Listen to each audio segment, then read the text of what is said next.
Hello বন্ধুরা, এটা হচ্ছে আমাদের ক্লাব ধারে সরস্বতী পুজো। এই যে এটা ক্লাবের মিলে করেছে সরস্বতী পুজোটা। দেখতেই পাচ্ছ গীতার মেয়ে হাতে বসে আছে সরস্বতী ঠাকুরটা। এই যে এটা হচ্ছে সরস্বতী ঠাকুর। এটা হচ্ছে আমাদের ক্লাবের সরস্বতী পুজো করেছে, পাড়ার ছেলেরা মিলে করেছে। এটা ক্লাবের, ওই জন্য ক্লাবেরই বলছি।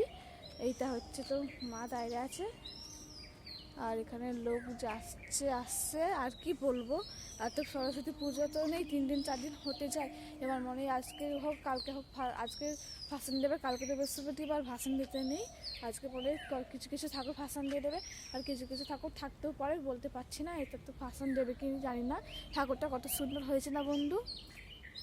এটাই হয়েছে ছাতার মাথায় করে কিসে বসতেছে, তার উপরে মা সরস্বতী ঠাকুরটাকে রেখে ছাতা সিস্টেম করেছে। হে ভগবান, মাকে নতুন ময়লার গাড়িতে রেখে তার উপরে কি একটা তক্তা মক্তা দিয়ে তার উপরে মা সরস্বতী ঠাকুরটাকে রেখেছে। এই দেখো বন্ধুরা, নতুন গাড়ি এখনো সিল খোলেনি।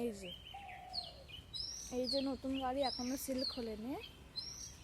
এই যে মানে যে নোংরা ফেলতে আসে ওই নতুন গাড়িটা বন্ধুরা, এই দেখো, দেখতেই পাচ্ছ বন্ধুরা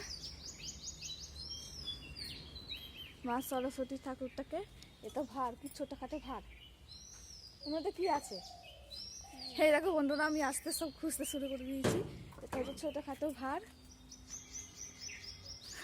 আমার একটু এসে হাতে আমি উসকুস কুসকুস করে কিছু না কিছু আমি তুলে তুলে দেখে নিই কী কী দেয় না দেয় ওর মধ্যে। ওই জন্য আমি দেখতে শুরু করে দিচ্ছি। আর এই বড় হাঁড়িটার মধ্যে কী দিয়েছে মা? এই যে এগুলোর মধ্যে হ্যাঁ, আচ্ছা আগে দিতে পারছি। আচ্ছা বন্ধুরা, আমি এই পর্যন্ত রাখছি, পরে দেখা হবে।